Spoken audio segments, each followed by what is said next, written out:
Hello everyone, আসসালামু আলাইকুম। আজকে যাচ্ছি আমাদের এক বন্ধুর বাসায়, সেখানে মেলা। আমরা ওই মেলা দেখার জন্য যাচ্ছি, মানে আমাদের বন্ধুর বাসায় আজকে দাওয়াত মেলা দেখার। এরপরে গাড়ি থেকে নেমে দেখি আমাদের বন্ধু রাস্তায় দাঁড়িয়ে আছে আমাদের নিয়ে যাওয়ার জন্য।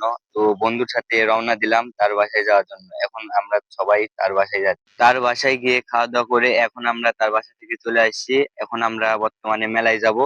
যে ওদের বাসা থেকে বেশি দূর না, মেলা অল্প কিছু দূর। আমরা সবাই এখন ধীরে ধীরে হেঁটে হেঁটে যাচ্ছি। আর এই মেলার নাম হলো ঢেকরতলা মেলা। এই মেলা বছরে একবার হয়, জ্যৈষ্ঠ মাসের প্রথম দিন, মানে বাংলা জ্যৈষ্ঠ মাসের প্রথম দিন এই মেলা শুরু হয়। আমরা সবাই এখন মেলার কাছাকাছি চলে আসছি এখন। আর আমরা সবাই মেলার শুরুতে ঢুকতেই দেখতে পেলাম চং। এই চঙ্গে এই মেলা বিখ্যাত। এই পুরো মেলাটাই অনেক রকমের চং বিক্রি হয়। রাস্তার ধারে সবাই লাইন ধরে দাঁড়িয়ে আছে চং নিয়ে নিয়ে, বিভিন্ন রকমের চং। আর এখন এতগুলো চং এর নাম বলা যাচ্ছে না, কিন্তু আপনাদের ক্যামেরা দেখতেই পাচ্ছেন বিভিন্ন রকমের চং, অনেক লোকজন। আমরা গেছিলাম দুপুরে, তাই একটু ভিড় কম ছিল। আমরা সবাই চং টং দেখার পরে এখন আমরা সবাই ধীরে ধীরে মেলার ভিতরে ঢুকছি। মেলার ভিতরে অনেক দূরে, চংটা একটু কাছে ছিল রাস্তা।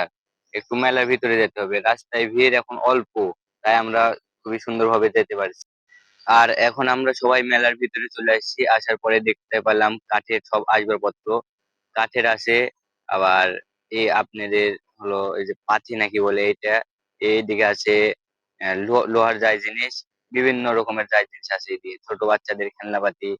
আপনারা গেলে বুঝতে পারবেন যে মেলাটা কত। তো খেলনাপাতির দোকান থেকে বাইর হয়ে এখন আমরা যাচ্ছি আরেকটু মেলার ভিতরে, যে অনেক দোকানপাট আছে। মেলার রাস্তাটা খুবই চিকন।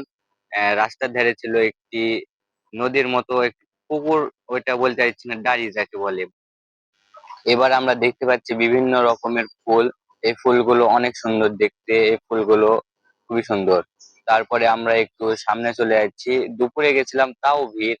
তো কি আর করবো, এখন সামনে যাচ্ছি। তার পথে দেখলাম যে ছোট বাচ্চাদের খেলনা চাচারা বিক্রি করছেন। ছোট বাচ্চাদের যে কটকটি খেলনা ছিল, তারপরে মাটির তৈরি আসবাবপত্র ছিল, মাটির তৈরি ব্যাঙ ছিল, তারপরে ছোট বাচ্চাদের পাতিল কাঠের তৈরি ছিল। এবার আমরা চলে আসলাম সবাই মিষ্টির দোকানের দিকে। তো আমরা সবাই খাবার খাইছি ঠিকই, কিন্তু ওইগুলা শুট নিয়ে না, খাবারের শুট বাদ দিছে। এখন আমরা যে মিষ্টির দোকান বাদ দিয়ে এখন যাচ্ছি আমরা কসমেটিকে। কসমেটিকের ভিড় ছিল একটু। উপরে তিরপল ছিল, তাই অন্ধকার লাগছিল দেখতে।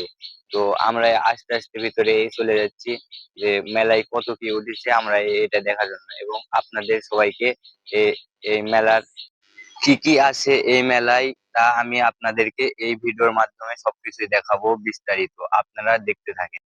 তো কসমেটিক থেকে বাইর হয়ে এবার আমরা চলে আসলাম ফুটপাতে। এখানে পেন গেঞ্জি ছোট বাচ্চাদের ছিল এবং বড়দেরও ছিল। পেন গেঞ্জি টি শার্ট আপনার ইত্যাদি ইত্যাদি আরো অনেক কিছু ছিল ফুটপাতে এখানে। তো পুরো মেলা ঘুরে ফিরে দেখার পর আমরা বাসায় চলে আসবো, তখন দেখলাম যে রাস্তায় আমার অনেক চাচারা লিচু বিক্রি করছেন। তো আমরা এখন সবাই বাসায় চলে যাব। আকাশের দিকে মেঘ লেগেছিল, তো মেলায় কেউ থাকতে চাইছিল না। তো যাওয়ার পথে অনেক ভিড়, যাওয়ার সময় খুবই ধাক্কা দেখতে হচ্ছিল। তো তো আর কি করব, তো আমরা তাও ওই ধাক্কা দেখি করে যাচ্ছি, অন্য কোনো উপায় নেই যাওয়ার। তো এখন আমরা সবাই ভিড় থেকে বাইরে আসার পর আমি রাস্তা দিয়ে হেঁটে যাচ্ছি। তো আমার এক বন্ধু পিছনে পড়েছে, আমি তাকে ডাকছি। তো সে বলছে যে আমি কিছু বলি। তো আমি বলছি তুমি আসো বলো। তো সে অনেক কিছু বলছে, তো এখন সে নাই ভয়েস দিতে পারেনি। তো ভিডিও এইটুকুই, আপনারা সবাই ভালো থাকবেন এবং আমার জন্য দোয়া করবেন। আসসালামু আলাইকুম।